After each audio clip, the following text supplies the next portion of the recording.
second or third reading too, and read at our last in-person reading. So a lot of things going full circle there. And I also just wanted to add that we're not the only translation series in New York. Even in Brooklyn, there's Another Way to Say. Read at our last in-person reading. Excuse me?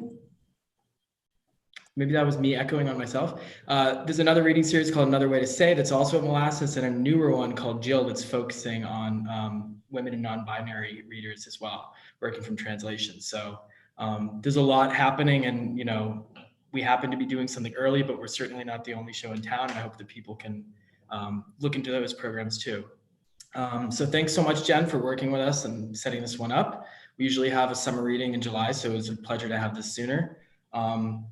Before we begin, Todd and I just want to say that we stand in solidarity with Black Lives Matter and everything that's happening right now. I know that there are people tuning in who made decisions to participate in this reading and not go outside and do other things. And we don't think this is a substitute for activism, but we're really happy to be doing this reading. And we know that the readers appreciate having you here and, having a chance to share their work with you. And thanks for tuning in. So we'll jump right into the intro so that we can get to the four readers and give them each their time. So I'll start off by introducing Allison, who's tuning in from Italy, all the way over there, middle of the night. So thanks, Allison, so much for coming. Allison Grimaldi Donahue is the author of On Endings, Delir Press, and Body to Mineral, which is through Publication Studio Vancouver. Her work has appeared in places like Words Without Borders, Tripwire, Brooklyn Rail, The Literary Review, Flash Art, Evergreen Review, Nero, and LA Review of Books.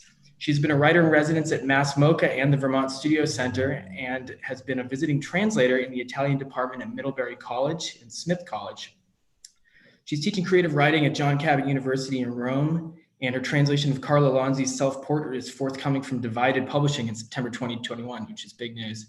And I guess the last thing I'll say before handing it over to Allison is that for those of you tuning in, this is actually the full lineup of our first reading from July 2015. I know we mentioned that elsewhere, but I just want to thank everyone for being involved. And it's been great looking back on the 5 years of all the different reads we've had. And I'm really happy to be sharing this time with you again. So thanks a lot. Allison.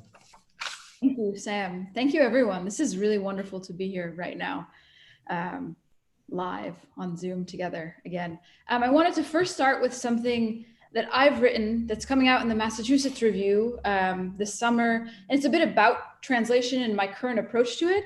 And then I'm going to read some poems that I'm translating right now by Marilena Renda, a poet here in Bologna, whose work I love, and it's from her new book, Fate Morgane. So first I'll read this very short excerpt from an essay about translation. It's from The Borrowed Silence of Translation. I'm taking a standardized test in a boys' school in a different town. The desks are small and right-handed, and my pencil drops. There's a space between it scratching and the bubbles on my exam and the small clatter it makes on the worn marble floor. Where silence clearly signifies, has codified meaning within culture, noise fails. The sounds that hold up the silence, surround it, cushion it, make for it a velvet rope, cannot be integrated into the system. Examples? I'm in the studio. I hear cars and birds. I hear the water pipes. I hear my neighbor cursing at her canvas.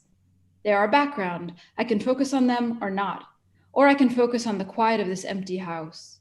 A buzz, the dishwasher, the church bells, shouting 7 floors below, my neighbor's television, tu si que vales, it is very loud, she is very old. How do they fit into my translation?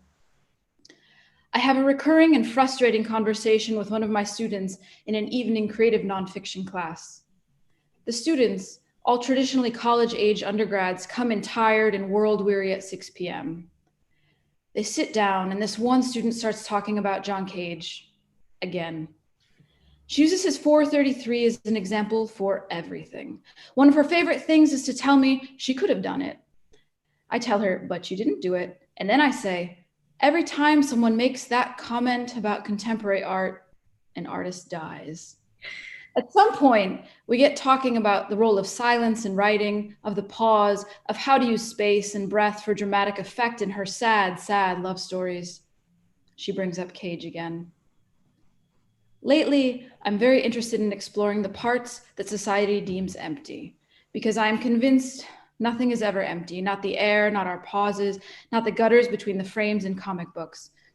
It doesn't mean I don't know what they're filled with, but I know they're filled. I know air contains heat and cold, that we have to cut through fog, and that pauses are too often pregnant.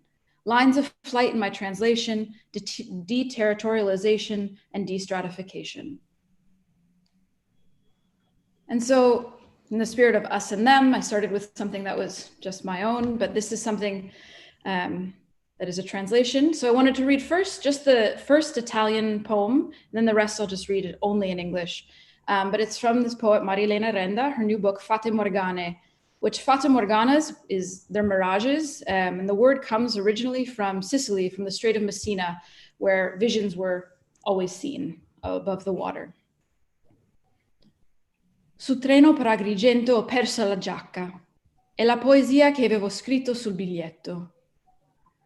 Oltre all'immagine riflessa, la forza che spinge la giovinezza, nessuna di queste cose evidentemente serviva.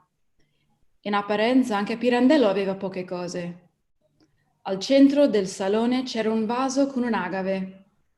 Ci siamo dette poche parole. E la cosa disadorna, che ci appartiene, si è incontrata ancora, ma non ha ancora deciso se vuole rimanere. On the train to Agrigento, I lost a jacket and the poem I had written on the ticket. Besides the reflected image, the force that drives youth. None of these things evidently were necessary. Apparently, even Pirandello had few things. At the center of the parlor was a vase with an agave. We exchanged few words, and the unadorned thing, which belongs to us, was met again, but hasn't yet decided whether to stay.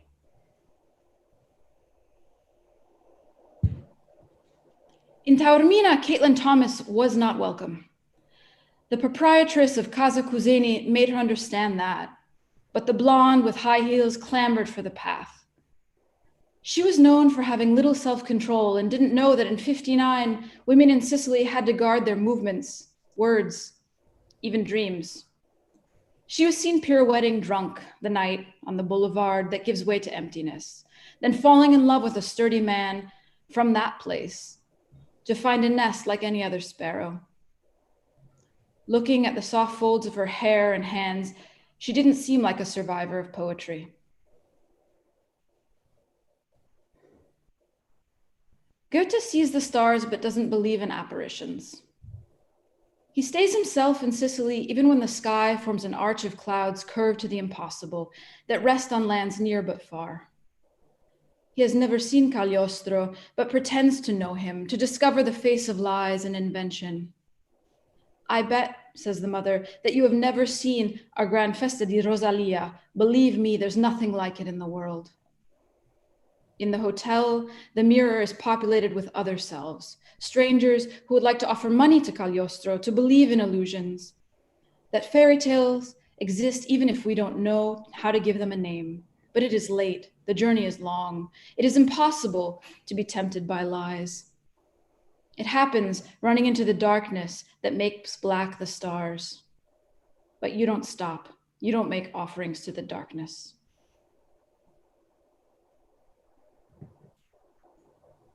Shelley would have never dared to crawl into the Grotta del Cane, a living being, to test how long he could live off fumes. The biographies disagree about what happened in Naples. Was he more sensitive to the suffering of animals than of humans? Or did he really take pity on the woman for whom he had lost everything, who had lost everything, with whom he had disagreed on everything? Mary Shelley decided to see every last thing, despite the dead children, despite the negative. Even the genius with her was depressed. Shelley bought her a baby girl to console her for her loss. Mary presumably did not accept. She saw the future open up in the rock between the leaves of kumai and decided to tell him everything, even if I don't think she hoped to save us. Of her children, survived the most boring. The others died too soon, and her too. She died too soon to even bore herself. And this last one. At Syracuse, Freud sees little statues of mothers and young girls, some with newborns, caught in the act of laughing or walking. Here I have seen the feminine, he writes to Jung. But he doesn't go into the details, and he doesn't share the discovery, not even with Ferenczi, who while traveling reveals himself to be needy and tedious. He keeps the vision for himself, unearthed or not by chance. It's worth an entire excursion, but he cannot find the words.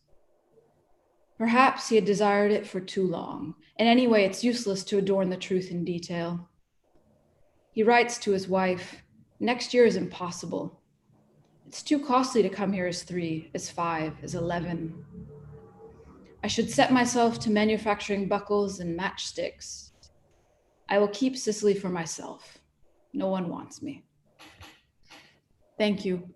Really, it was a pleasure to read here. Thank you so much, Allison. Wow, it was excellent. It's so good to see you, and thanks for staying up on our crazy East Coast hours. And thanks again to Loaf for teaming up with us on this one. Even though Sam and I live down the street from each other, we didn't meet until we went there. So it's a special place, and we're glad to have this crew back. Our next reader, Eloisa Amezcua, is someone that is not just a former reader, but also used to host some Us&Them events for us in Cambridge, Mass. So she's very much a part of the spirit of the reading series.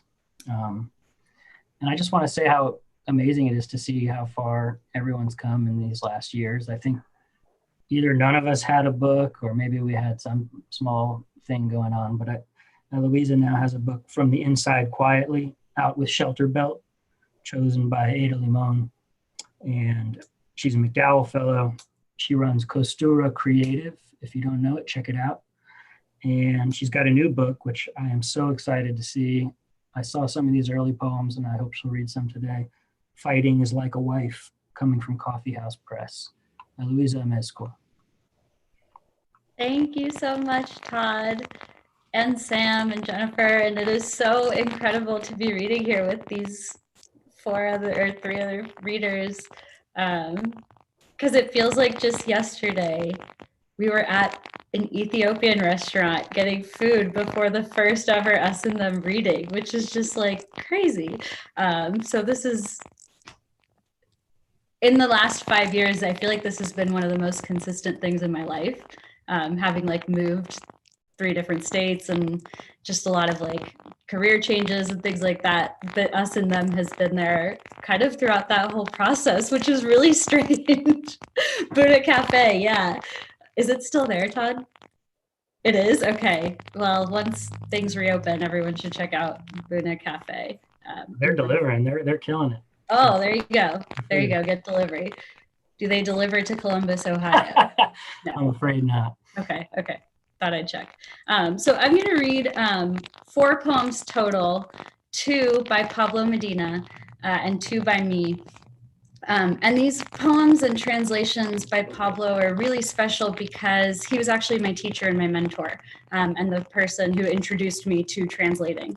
And so when he reached out to me a few years ago and sent me a manuscript that he had written completely in Spanish and kind of hinted at the idea of trying my hand at translating some of these, it was a real honor for him to trust me with his own work like that. So I will get into them. I'm going to read both of Pablo's poems in Spanish and English, and then my own are in English. Diálogo con el espejo. Siempre añoras otro estado, una nostalgia por mí mismo, la ausencia de ti mismo, un alejarme sobre el mar y debajo del mar. ¿Qué hay más allá del horizonte? Lo que no hay aquí, en la maleza de la presencia. Una boca en busca de la palabra que es su fruta, madre de su propio imaginar. Y la mordida como una isla, sí, como una isla. dialogue with the mirror. You always long for another state, a nostalgia for myself, the absence of yourself, a drifting away at sea, and under the ocean, what's beyond the horizon, that which isn't here in the wilds of this present, a mouth in search of the word that is its fruit, mother of its own imagining, and the bite like an island, yes, like an island.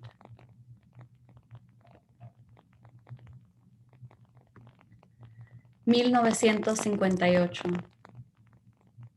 Ardió el sol como nunca, campos de matanzas en rojo vivo, tomamos agua del chorro de la irrigación como un acto sacramental, tal es la sed, las nubes grandes, sábanas, el ganado pastando, el zumbido de las moscas incorporándose al silencio. Se me hizo mundo al nombrarlo, todo en su lugar, todo en la espesura del verano, ese último, el que me dio el cinzote, el chipojo, el búho y la yagruma. Erróneo el orden, erróneo el caos que destruye el orden. Oreano el simple despertar en la actitud despota del sol, monstruo fulminante. Pensábamos una cosa y era otra, levedad. Nada quiere decir, quiere ser, pensar como saltimbuque, día luz, noche ausencia de luz, calor frío, cielo, astros, el sentirse al lado, pez volador, amante de las cabezadas mar afuera. 1958. The sun stung like never before. The field of Matanzas bright red. We drank water from the irrigation stream like a sacramental act. Thirst is like that. The clouds large sheets. The cattle grazing, the buzz of flies adding to the silence. The world came to me as I named it. Everything in its place. Everything in the thick of summer, the final the one that gave me the mockingbird, the lizard, the owl, the yagruma, erroneous order, erroneous chaos that sacks order, erroneous the simple waking to the tyrant attitude of the sun, fatal monster. We thought what one thing and it was another, levity. It means nothing, is nothing, to think like an acrobat. Day, light, night lacks light, heat, cold, sun, stars, to feel yourself winged, flying fish over the headwaters offshore. So I'm going to move into just two of my own poems. Thanks for being here on a Friday evening or Friday late at night, or I don't know, wherever in the world you are, whatever time it is. Thanks for being here. There is nothing at all of the bird in us, after Bridget Pegan Kelly.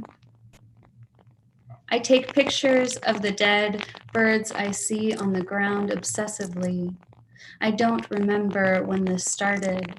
I am not in the compassion business, I remind myself at the end of each day. Sometimes I look at my lover, and sometimes he is happy, and I think, dear God, did I have anything to do with that? And I will end with this poem. Sorry to Todd that I did not read poems from the new book. That'll happen later. I haven't masturbated in 5 days for fear of crying, which I started writing these poems in 2017 or 2018, and now they feel like relevant again, which is very strange. So I haven't masturbated in 5 days for fear of crying. Both of my nanas keep falling, and you are in the sky again. My mother tells her friends I'm not married yet because men today play video games. If there's a child inside me, it's surely dead by now. Over the phone, I ask you to tell me love stories. You are particles of dust floating out of rooms in paths made visible by sunlight. Contrary to popular belief, swallowed gum doesn't take 7 years to digest, so I swallow my gum. We exist entirely in our own minds. Once, Dad forgot to get tomatoes on Mom's burger, and while my sister and I ate our French fries, she cried in the bathroom. I thought I knew hunger. A bird petrifies the forest with its song each morning, and I have nowhere to be at this particular hour, so I am no one.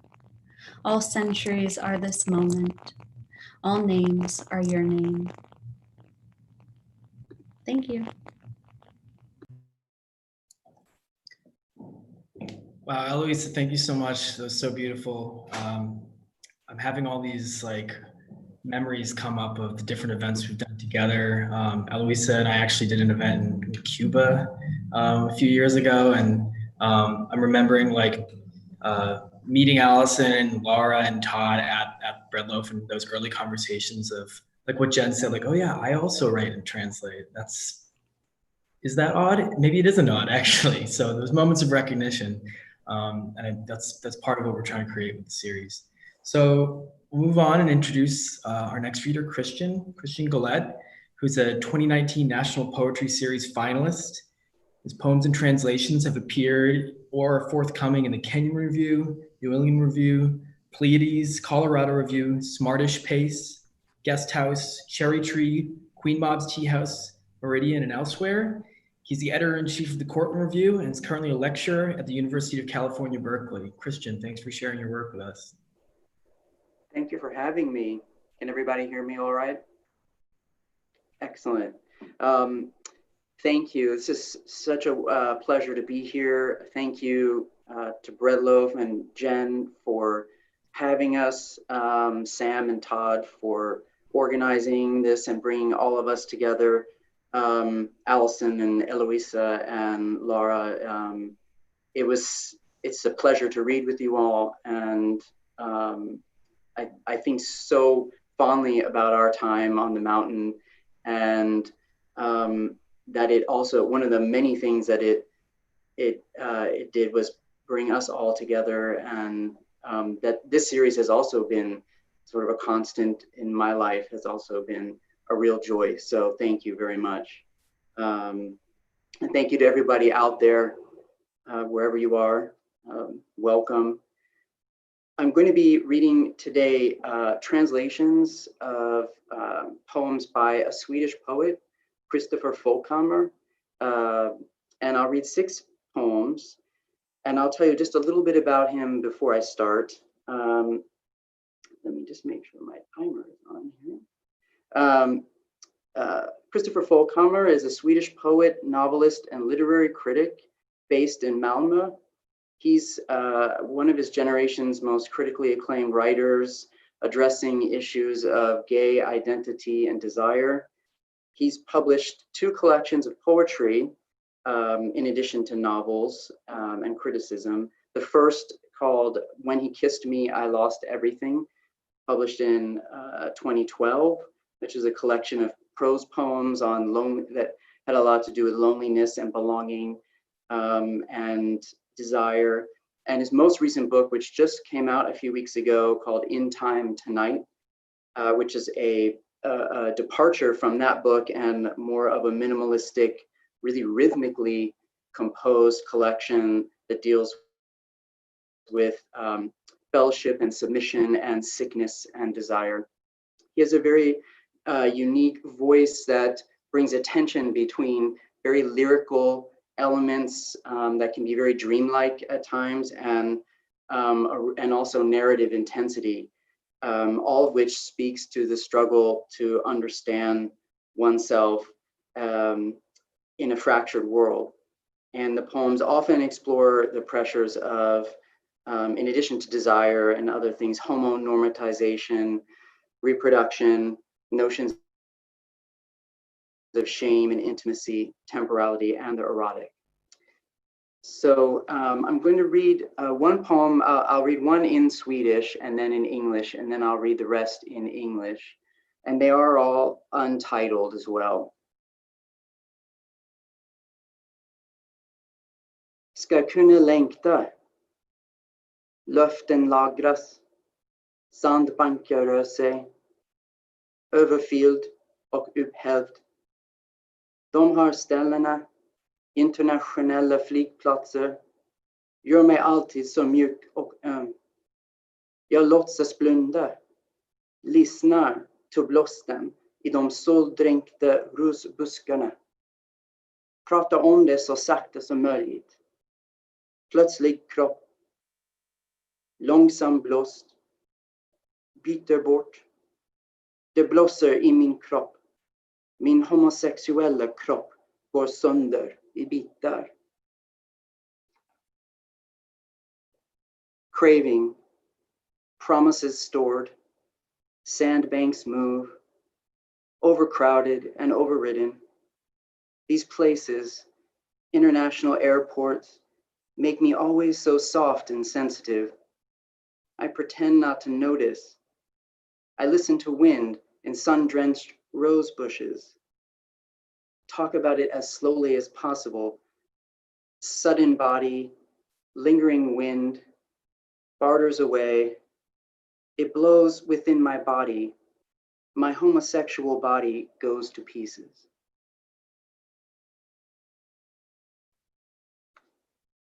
And so now I'll read the remaining poems. And just so you know, a figure moves throughout some of these poems who's referred to by the letter K.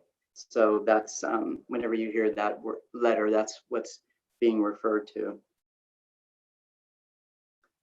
As the vessel sealed, muddied, I follow him, heel, stone,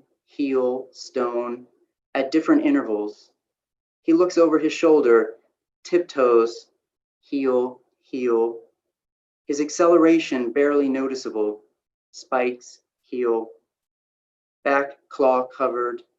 Afterwards, he will thank me afterwards. I follow him through the nightclub's panting projections, up to the wall where he beats his head against the surface. I love you.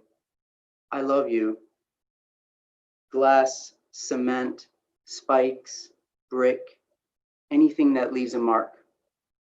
It may look different, but still accurate. This is the exact choreography that twins me and Kay. It led you to smile in the sun, Kay. I won't even begin to tell you about the darkness in the parks.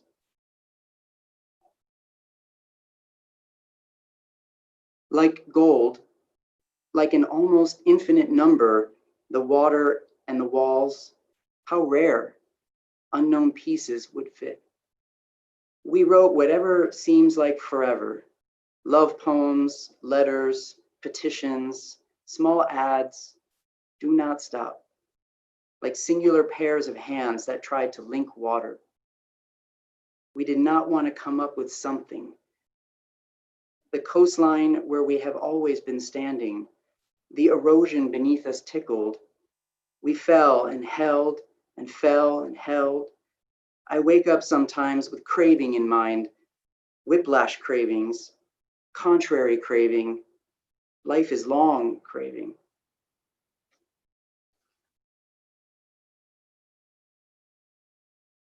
The hunt for homosexual utopias goes on.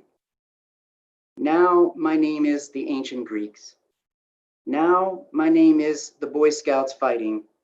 Now my name is a very old man, deeply melancholic, but in all situations magnificently tender, sadly realistic, a way to be crass that really wise or emotional people can radiate. And the kisses K gives me certain mornings. I never suck him off for breakfast. And I long for children. All I would and wouldn't. I would make it safe, never go to bed. I would be demonized. I would keep the streets free for me and my child. In the cave behind the waterfall, gays fetch their babies up from the bottom. They wash their bodies, kiss their foreheads, pry away half-congealed mud from their faces under the sprinkling lukewarm water.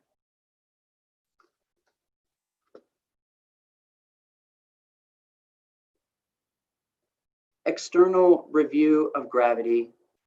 One has built a bridge, unspeakable when it crumbles.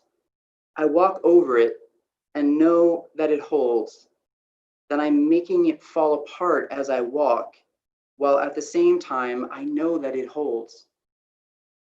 I was walking over the moorland when the dream about the sea surged over my brain and the town.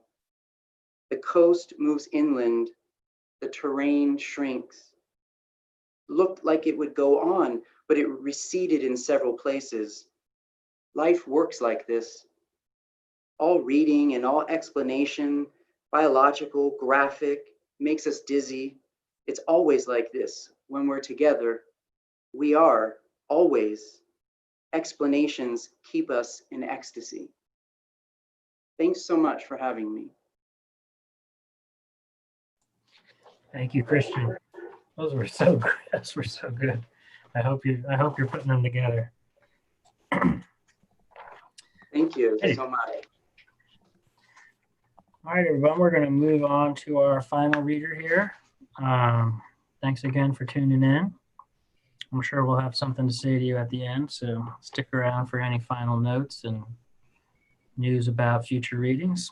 Our last reader is Laura Maris, tuning in from Buffalo, I believe, where she teaches creative writing over at the University of Buffalo. She did some translations of Paul Koenig, Trista Tristan, with Rosemary Waldrop for Burning Deck Press. She also did Louis Guyot's Blood Dark with NYRB. Definitely take a look at that. She recently had an essay in the New York Times on translating Camus during the time of COVID, which is a great read.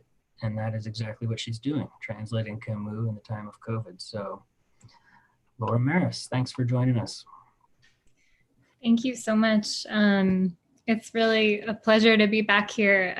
I was thinking today about how much I enjoyed the first Bread Loaf Translators Conference, and what a pleasure it is to be back and to hear all of your work. And thank you so much, Sam and Todd, for creating this space and supporting all of us in our endeavors in the world. So I'm going to read you a little bit from my current translation project, which is Camus' The Plague. And I actually started working on this in September and got the contract to do it last summer. So I started working on this before COVID had happened. And believe it or not, it's sort of been my fate this year to be translating The Plague and sort of watching this very strange parallel unfold between my translation and the world. So I'm going to read you a part of the novel that takes place just after the word plague has just been said for the first time. There's a kind of early period in the novel where a few people are getting sick, but no one really knows what's happening and no one dares to say it, and the bureaucrats don't want to say it. And then finally, the protagonist, Dr. Bernard Ria, has been talking to his friend, who's another doctor, and his friend has just said the word plague for the first time. And in this section, Camus talks about the idea of like a scourge, a plague. But it's important to remember that Camus also wrote the plague as kind of an allegory for his experience under the Nazi occupation of Paris. So when he's talking about scourges, he's also talking about fascism and all of the violence that can come from it. And of course, in our context now, I think maybe the allegory recedes a little bit since we have, the idea of illness so forefront on our minds. But I did want to mention that. And also just a brief content warning. There's a couple of kind of graphic descriptions of illness toward the end of this. And if that's not your thing in this moment, I completely understand. So I will just give you this very brief snapshot of this book. The word plague had just been spoken for the first time. At this point in the story, which places Bernard Rieu at his window, the narrator may be allowed to justify the doctor's uncertainty and surprise, since, with some nuances, he reacted like most of our fellow citizens. Scourges are, in fact, a communal thing when they fall down upon you. Across the world, there have been as many plagues as wars, and still plagues and wars leave people equally bereft. Dr. Rieu was bereft, as were our fellow citizens, and this way we can understand his hesitations. This way we must also understand that he was torn between worry and trust. When a war breaks out, people say, it won't last long, it's too stupid.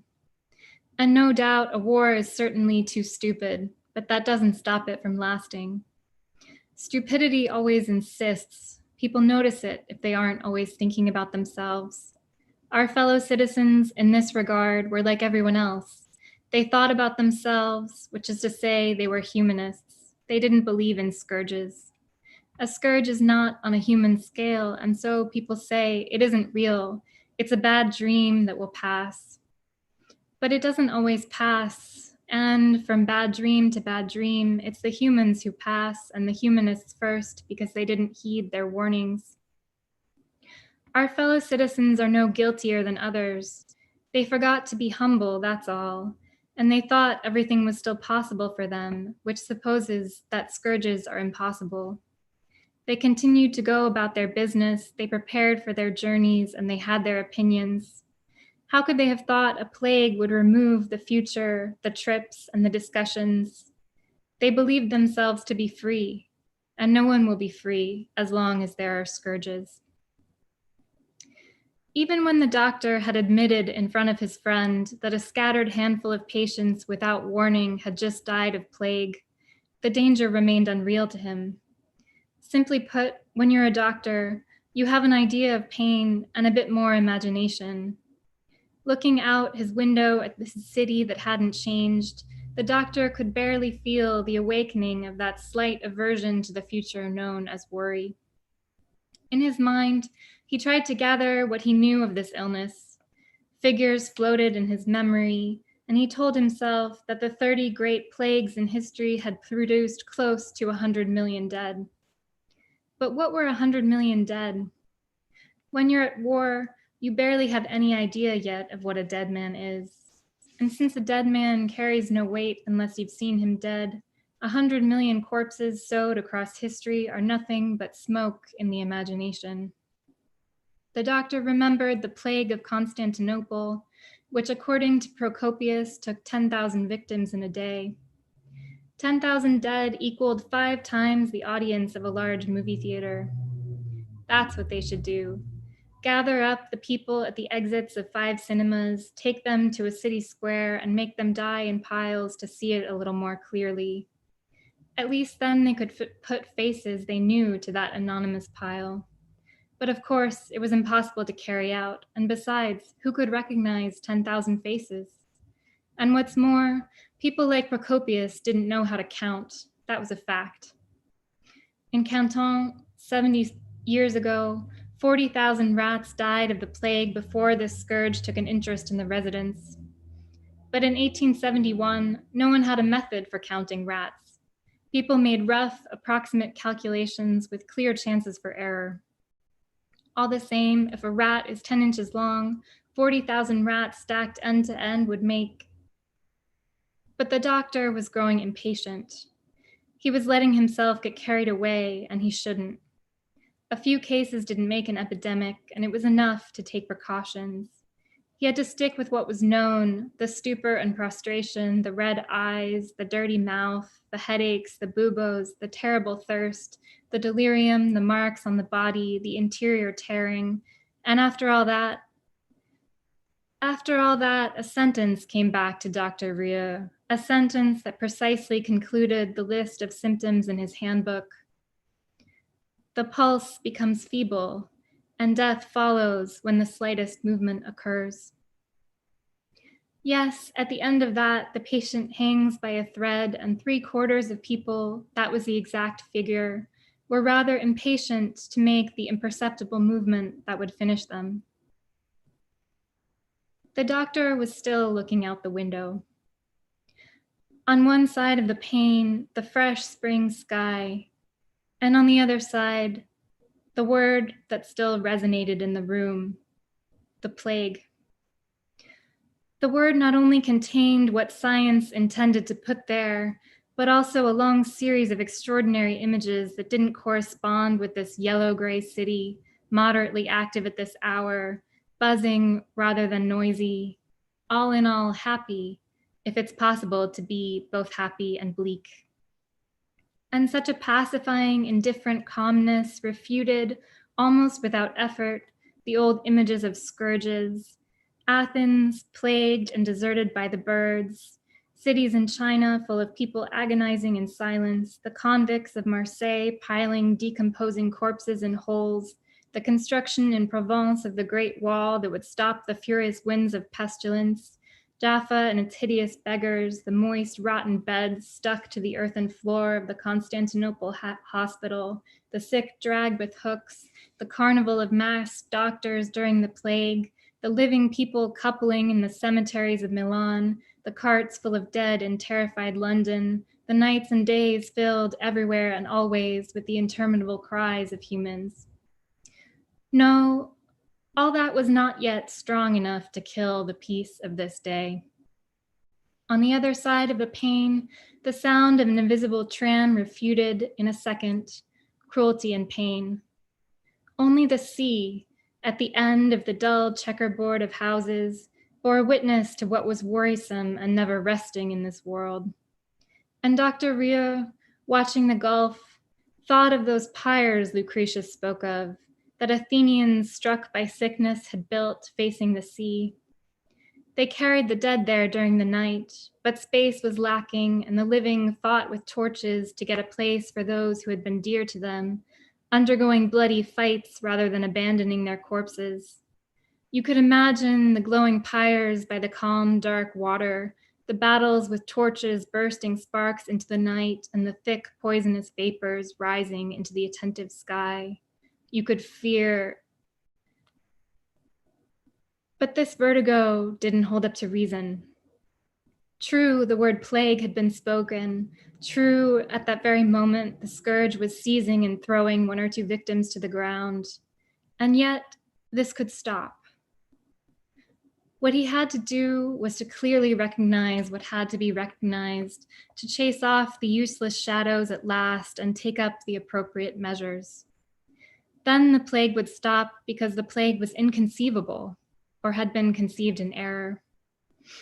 If it stopped, as was likely, everything would be fine. In the opposite case, they would know what it was and if there was any way to deal with it early so that it could be defeated later. The doctor opened the window and the noise of the city swelled all at once. The brief, repeated whine of a mechanical saw rose from a neighboring shop. Rieu shook himself. That was where certainty lay, there in his daily work. The rest hung on threads and on insignificant movements. You couldn't stop for it. The essential thing was to do the job well. Thank you.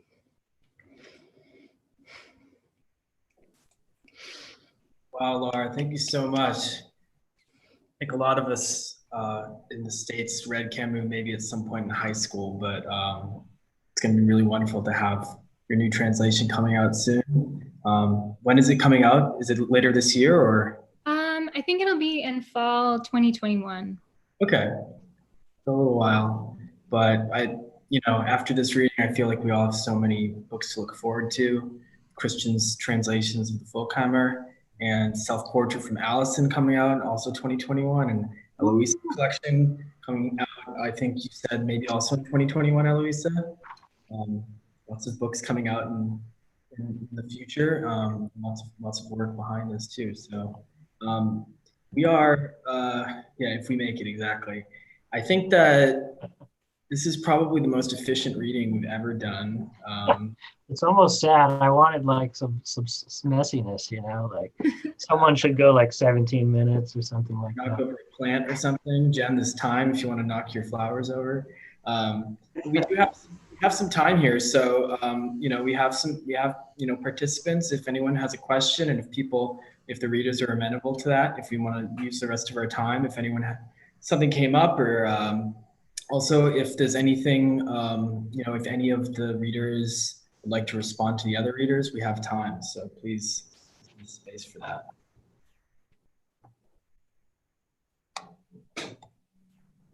I guess just because we are so far removed from, like our first time at the Translators Conference, how is that? And I remember having conversations about this. How's everyone like balancing the translation and like your own work, 5 years after?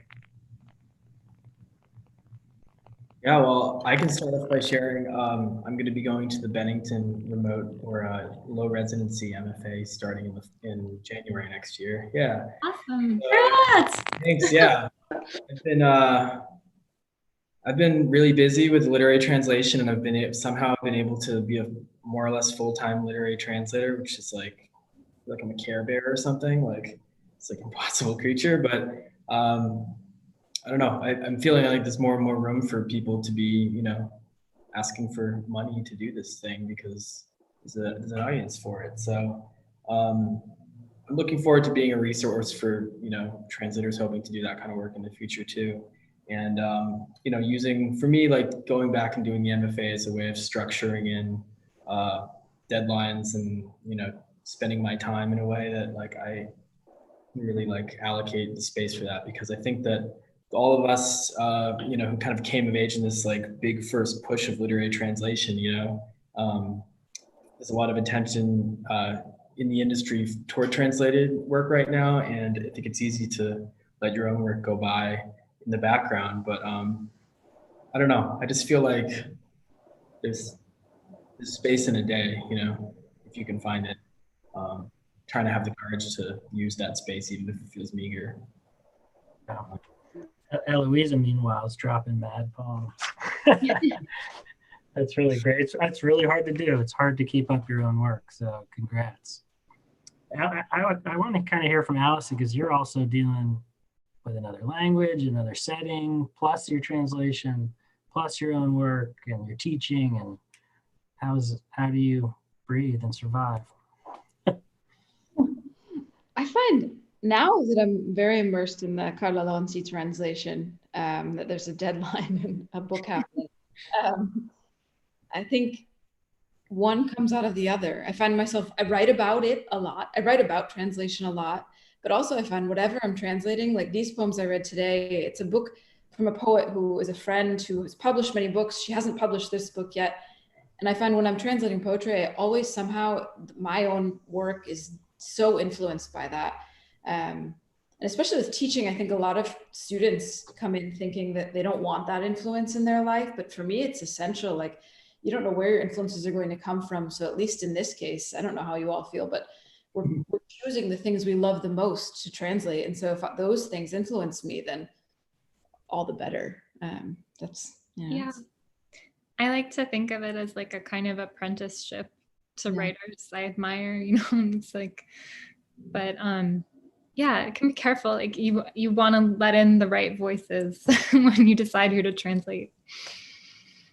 Nice. Allison, Nice to have, Go Well, I ahead. was going to say that somehow, Allison, you touched on both questions that came in as you were talking, like almost in real time, because we had a question about how has translation affected our choices for other projects in prose or poetry, and then the idea of like figuring out how to draw the line in a translation for like what constitutes maybe creative license, we might call it. So I'm wondering if maybe Christian or Eloisa had any thoughts on any of those areas, whether it be influence or just when you choose to push on the original a little bit to bend it and get something out. Lisa, you feel free to go first. Well, in terms of like the question about like staying true to the author's original words, and when you're kind of taking a liberty, I think some of it has to do with genre, right? So for poetry, and it's all very personal to the translator and to the type of translation they're trying to do. But I always try to lead with the like emotional resonance as the end goal. Whereas like if you're translating fiction, plot is a thing that matters. Time is a thing that maybe matters, and all these things. But for poetry, for me, when translating, I'm trying to, because a word for word translation is just not going to sound good. And so I tend to veer more on the side of taking some creative liberties with the like facts of the poem, if it is going to lead to the emotional space that I think the original produces. And so it is like a very personal, I don't know, I think translation is very intimate and personal, and that's why you have 20 different translations of a single text, and they're all different. It's because of that like intimacy that the translator has with the text or with the writer. Yeah, Eloisa, that reminds me of in my experience, I feel like I've often found really almost like illuminating solutions in like one thing accidentally, just like stumble upon something, even if it's just reading, but like you'll be stuck on this thing like, how can I express this? This is untranslatable. And then you're reading like a seed catalog or like like instructions for something. You're like, oh wow, which can do that in a sentence? Like later on. So yeah, it's fun. I think it's fun hearing recognizing different voices from your life or from yourself in a translation project or in a creative project. I know when we had Stephen Miller and Patrick Donnelly come in and read their translations of medieval Japanese erotic poetry. Patrick was sort of, Stephen and Patrick are partners, and they had a policy where if Patrick pushed it too far, Stephen would like let him write his own poem. Basically, he would like make it into a new one. So I like the idea of like creative projects just sort of like almost like sporadically like popping off of translation projects too. Yeah, it's like versions. Like, are you doing a translation or are you doing a version of this? Yeah. Like, Like with Laura's essays too, like nonfiction projects can come off as well. Katrina Dodson's journals for her Clarice the Spectre stories, for example, is another really fun example of that we have. Yeah. Christian, you had a question in the Q&A about if those translations you read are going to be collected into a book. Oh, you're still muted, I think. Can you hear me now? Yeah. Oh, good. I've translated the entire book, and looking for a publisher at the moment. Sometimes I don't know if you all have found this, it can be difficult to find a way to find a publisher when a writer only has like a single collection of poetry. Can be difficult. Sometimes the feedback I've gotten is that publishers are more interested in like a larger collection of poems. So, and he only has 2 books out so far. So hopefully I'll find a home for the collection. It's a really interesting collection because there are other figures besides that mysterious K that keep circulating through this book, and it becomes a really fascinating, wild ride. So hopefully they'll all be together. I also wanted to just remark on something that Eloisa mentioned about the notion of intimacy in the act of translation, and that I'm very fortunate to know Christopher, and he very much enjoys a close contact relationship when it comes to, I do a draft and he sends me back comments and we even talk about it together live, and he's been very open too with the idea that, while we're working closely together, it is becoming a new poem. And that's been really wonderful for me. The times that I've worked with fiction, especially the first time that I worked with fiction, it was often with an editor in between or multiple editors. And so that was like a whole different process that I had to learn. Was sort of, sometimes some editors wanted me to hew closer to the original, and sometimes some editors were more interested in something that had a completely different sound or a completely different kind of syntax. So it's been an interesting learning curve for me, working in multiple genres. And I even do a little nonfiction on the side, just just as a side business. And translating cookbooks is a particularly interesting way to learn a language, to get even more familiar with a language and culture. Definitely, I want an Alta panel on translating cookbooks. Yeah, that would be such a good panel, and I would love that. I love doing cookbooks, I have to say. Great. Before we close out, really poetic. Jen, I wanted to ask if there was any Dream Loaf news you could share with the group, or is it closing up this weekend, or what's the story? Well, I mean, we have a week-long program. It will end on Sunday. We have one more live event. One of the things, I'm so sad that we didn't get to all be together, Bread Loafers on the Mountain as usual. It's such a special place and community, as you know. But the silver lining is that we get to have events like this, and they get to be available to anyone in the world who wants to join in. And one of the other decisions I made with Dream Loaf was just pragmatically to conflate the translators and environmental writers conferences. And you guys know, because you were there, that there's this interesting synergy that happens. You think you're going to a translators conference, or you think you're going to an environmental writers conference, but when you get there, you start talking to the other people and you discover there's all this stuff in common as well. So with our programming, we've just married them a little bit and not tried so hard to keep them distinct. And so our final event, our live event for Dream Loaf, will actually be hosted by Megan Mayhew Bergman, of the director of the Environmental Writers Conference.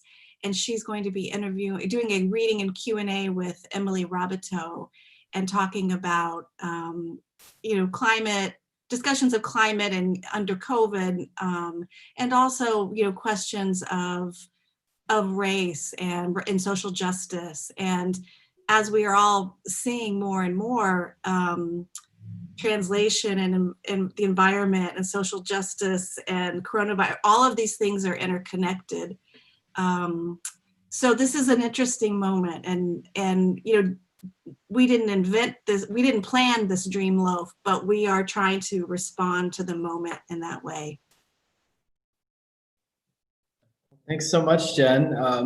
Todd and I are planning to have our next reading in the fall. We don't know where it's going to be. It might be another reading like this. We do want to be back at Molasses Books as soon as we can. I'll say a quick shout out to Molasses Books that they're selling T-shirts, and they've released a book through their imprint Molasses Books, which is their press, Molasses Books Publishing. So if you want to check them out and support them, that's an option you have there too. And I'll just thank Todd and Christian, Laura, Jen, Allison, and Eloisa, and also Amanda Lundberg, who did the closed captioning for us today, all live. So that's a tremendous amount of work. So we really appreciate you, Amanda. So yeah, thanks so much. And Todd, any last words from you, or? Oh, I just thanks, and thanks for everybody for coming. That's it. Great. And well, we did record this event. We're going to figure out, maybe Jen, is this going to be available through Breadloaf after the fact, kind of, or? Yeah. The one other thing to say is that if you miss any of the live events, they will go up on the Dreamloaf website. We plan to keep them up at least through the summer, as well as the archived readings and lectures that we're putting up, so people can visit them and listen to them at their convenience. And this has been a wonderful reading, so I'm very excited. We'll have it up on the Dreamloaf website. Thank you so much, everyone, and take good care. Thanks so much, everybody. Great to see you all. Bye, everyone. Have a nice evening. Bye.